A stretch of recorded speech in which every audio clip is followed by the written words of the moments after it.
Back here with another product review. This time it's the Teslogic display for your Tesla Model 3 or Y. This is version 2. I've had the version 1 for about a year now and works great. The advantage of version 2 is they've now added shortcuts. This allows you to precondition your car and do quite a few other features that you can do from your monitor, but some of them you can't do, like the preconditioning of your battery without having to navigate directly to a Tesla Supercharger. Let's get into it. The install takes maybe 5 minutes. I already have the version 1 already installed, so we're just going to pull that out and we'll put in the new one. So let's go ahead. We'll take a look what's in the box and then we'll go from there. So what we have in the box here is we've got the module right here, and you can tell if it's the new version because it has this slot right here and it's on or off. By default it is on. Those are the shortcuts, so that was what you would use to turn it off if you wanted to. I'm not going to do it. I really want to have these shortcuts. I don't really see any reason that this is actually there. Because you have to go into the software and turn it on anyway. They're not there by default, and then you get to select the ones that you want. So that's it. It gets plugged into the cable just like it did before. Comes with this mounting piece, so you can see if we take a look over here, it mounts like right here. On the original one it's a little bit shaped differently, and then the phone would connect here. They also provide a MagSafe plate that goes here that you can power your or charge your phone at the same time. Over here is the QR code to download the software, and they've got product manuals. You're not going to need those. So below that we've got their cable piece. So because I have version 1 installed, I'm gonna have to update that. And then if you don't get the MagSafe charger, they do provide this metal plate, which is what you'd stick onto this piece right here. And then I believe that probably will connect to your phone. Yeah, and if you don't have a MagSafe phone, they do provide this ring that you can place on the back of your phone, and then it connects to there. So just go ahead and connect to there, and that would hold it secure to your phone. So I know the MagSafe charger one worked really well. I just couldn't find it, but see, it connects there. Oh yeah, that's good. So that's holding on really tight. Ugh. So the way that would go is this gets double-sided taped to this piece, and this goes over to here like that. So because I already have a screen on my car already, I'm not going to be using that, but that's how you would do that. You can check my previous video, I had that. And then they've got some additional stickies here as well, and they do provide a tool to pull off one of the pieces that are over there. So let's go ahead, do that install. What we're going to do is we're going to pull off this panel here, this panel on the side, and then we're just going to swap out the cable. Now, you wouldn't have the cable in there already. It's because I have version 1 already, so it's a fairly straightforward piece.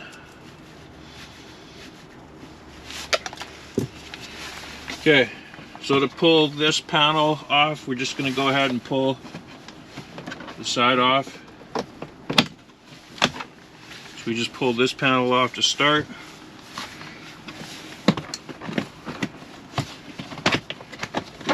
And then we're just going to lift this out of the way.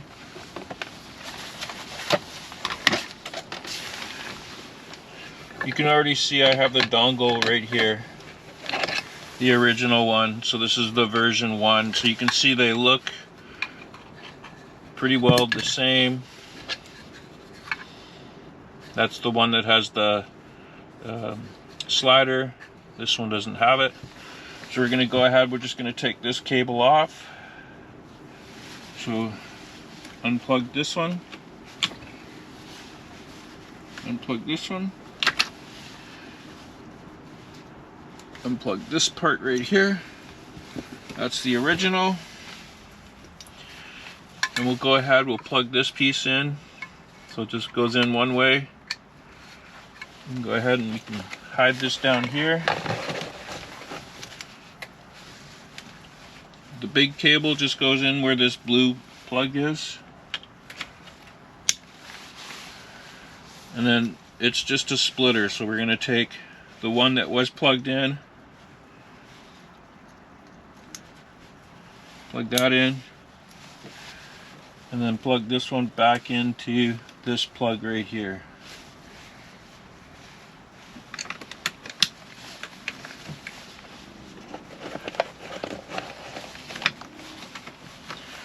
And that's all there is to it. Quick, simple plug.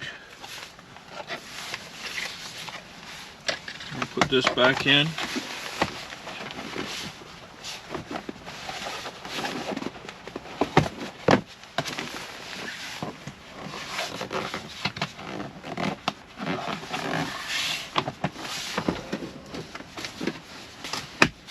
There we go.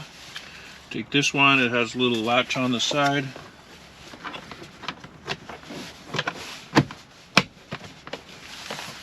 That's it.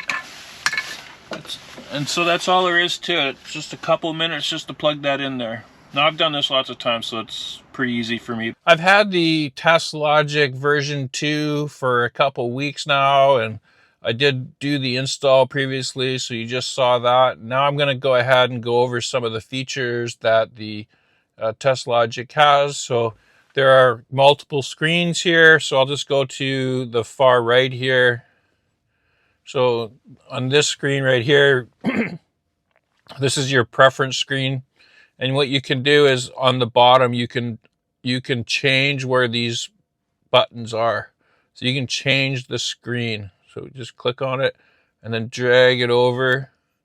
And then now the dashboard's going to be on the far left. Version 1 and version 2 are pretty well identical. Like I said earlier in the video, there's that button that's on the side of the module that tells you that version 2 is able to add shortcuts. So the shortcuts are these right here, so you can precondition the battery. So if you look at driving to a Tesla Supercharger, as soon as you go to navigate to that Tesla Supercharger, it starts to precondition the battery. So it'll either heat the battery or cool the battery depending on what state it's in at that current time.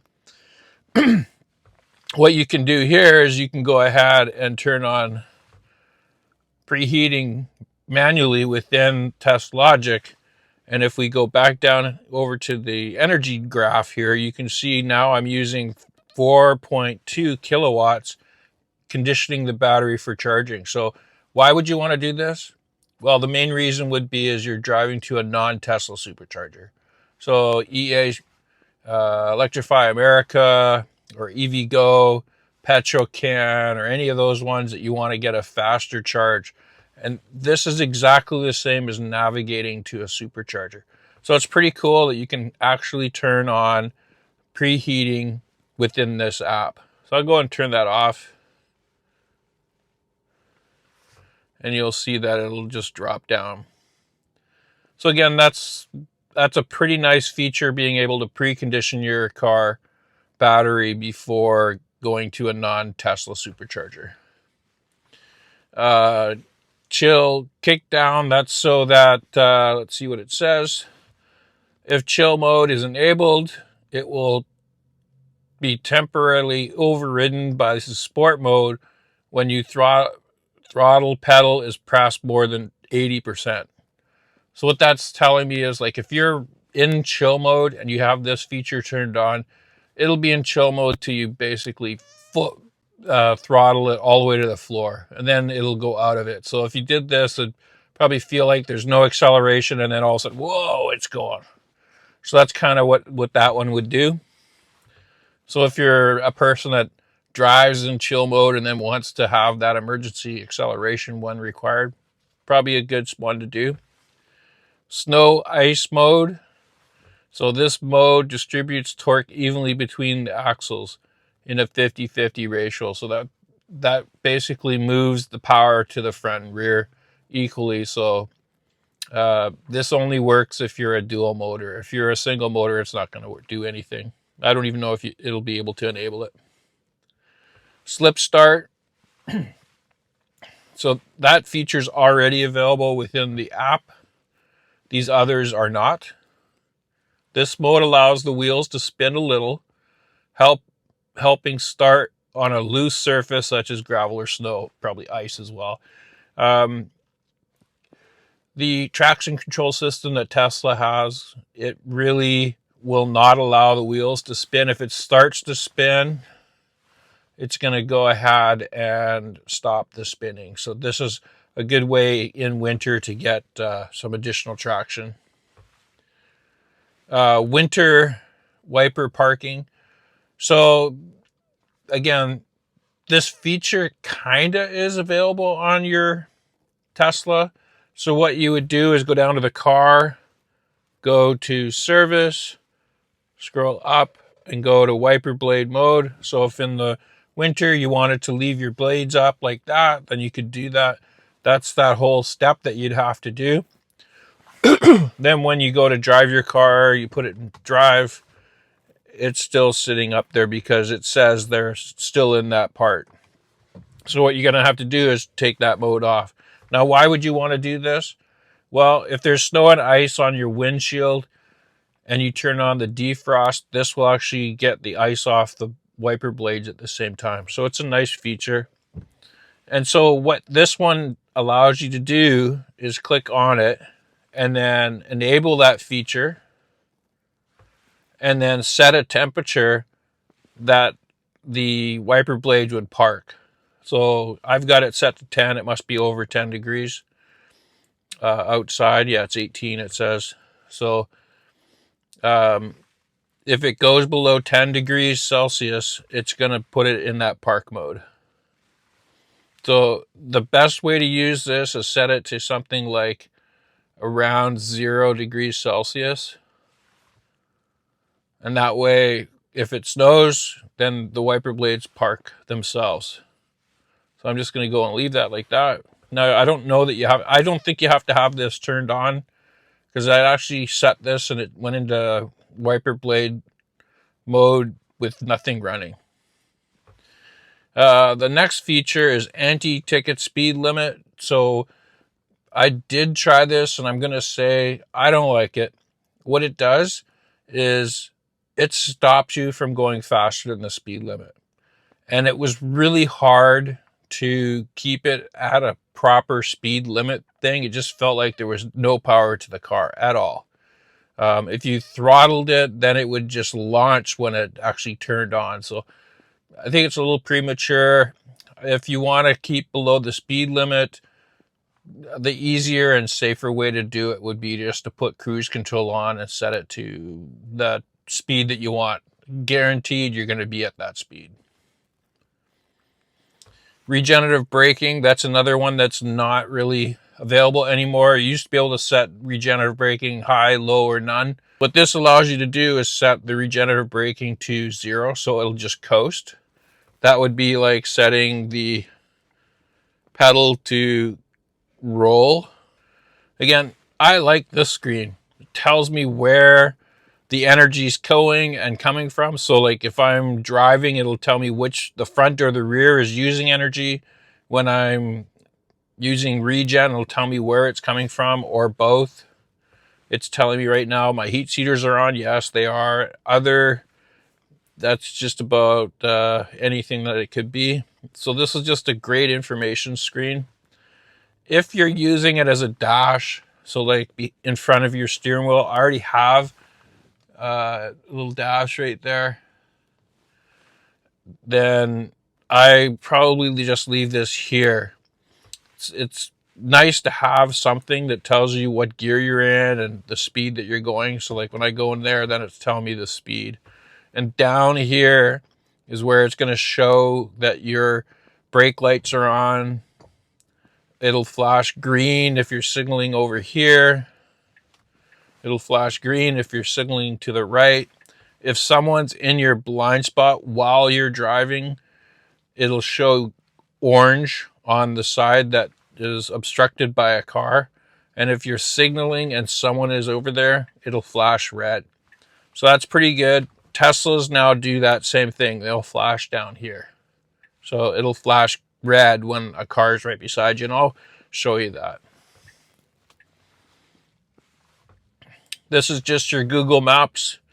It doesn't talk to each other, so if you set a destination here, it's not going to show up here. You could set the same destination and then use the mapping. This just has more information.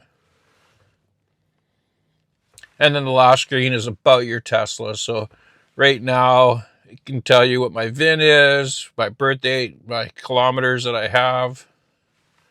Tell me my hardware. Tells me all about my battery. Now, I wouldn't take the degradation into account, but I look at this number, 75.0 kilowatt hours. That's the nominal full. So it was 95.1 or 2 about a month ago. It's slowly coming down.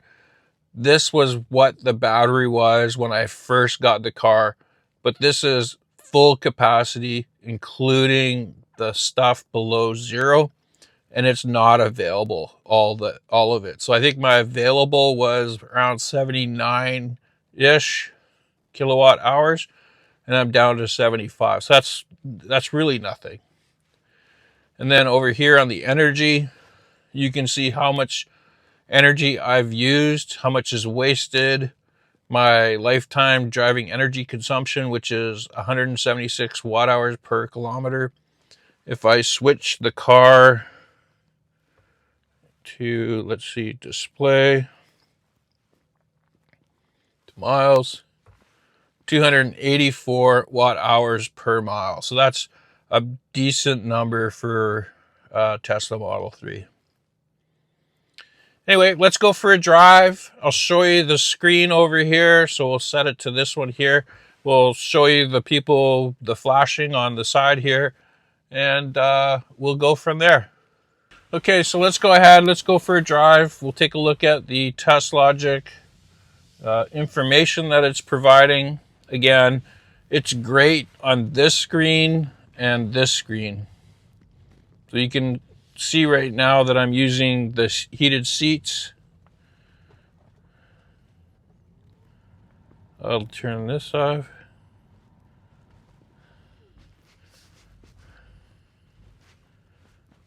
And you can see now I'm not using any climate energy. Anyway, so let's go and we'll just kind of demo the go for a ride. So you can see right now, it is only using the rear motor just driving along. And if I accelerate faster, then it's going to start using the front motor. And so it uses the rear motor as a primary motor. And now it's regenning from the back. So it's coming back into the motor or to the battery. So right there, it was actually getting regen from both.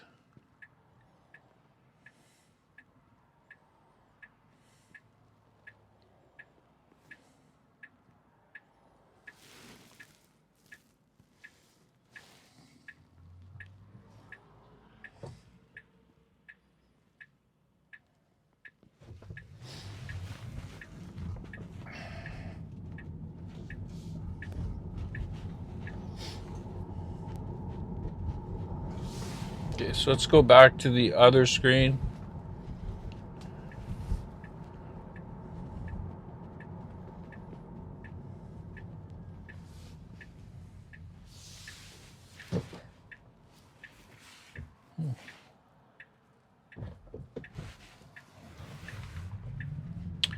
Oh, I have it set to roll.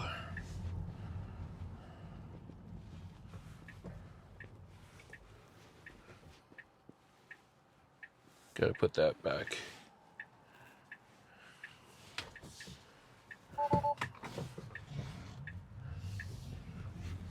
So I just had to stop there because when I clicked on the roll thing, it actually saved it, and I noticed it right away when I pulled up to that stop sign. I personally like the hold, so then it's doing regen at the same time.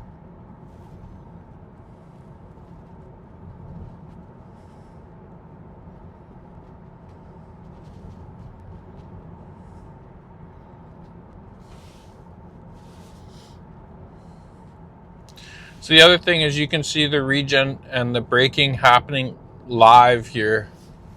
So you can see it's regenning the battery on the bottom. The taillights just came on. And then somebody just kind of popped in the left-hand side there. So you can see right now it's showing an orange light to the left. That means I should not change lanes. And if I decided to change lanes right now and I click on the right, it's going to show red on the Tesla and it's going to show red on the Teslogic until it's safe to actually change lanes.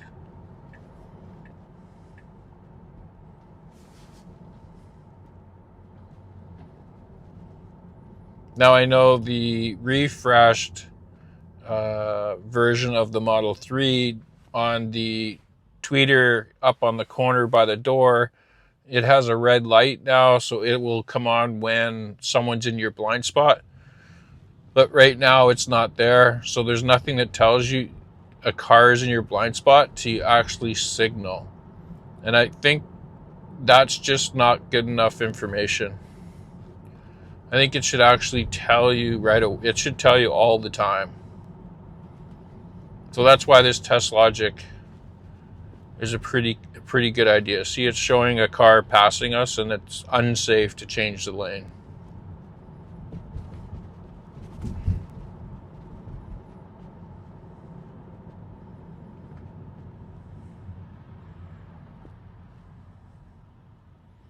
Again, I've got this above my monitor, but most people be mounting it in front of your steering wheel.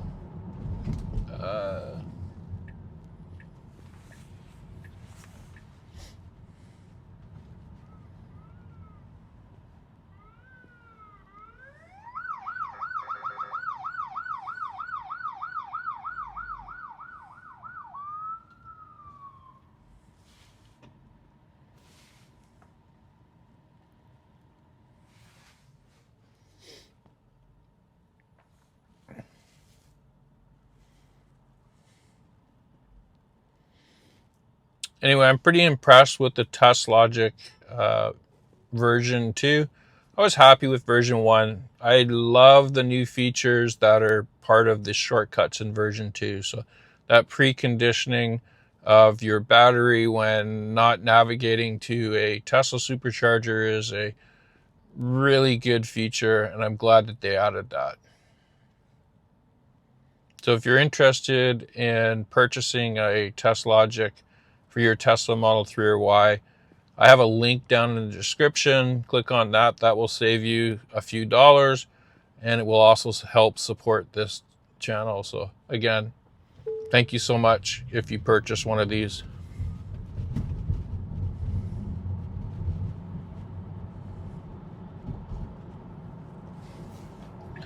Now I'm just going to go ahead and put on full self-driving as well, so I can show you that it actually shows this as well. So let's go ahead and navigate to home.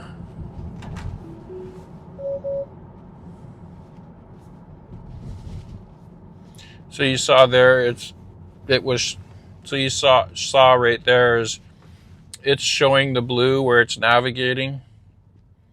Down here, it's showing the directions that it's going to be doing.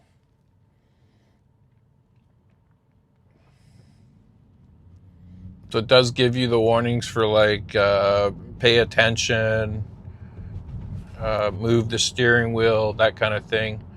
It's still showing the truck that's right beside me. I'm really looking forward to and anticipating an amazing release when full self-driving version 12 comes out.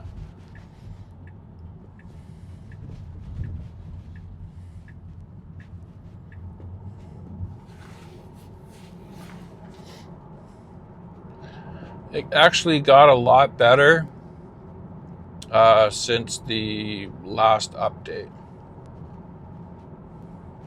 So it's good that it shows that the full self-driving or autopilot, and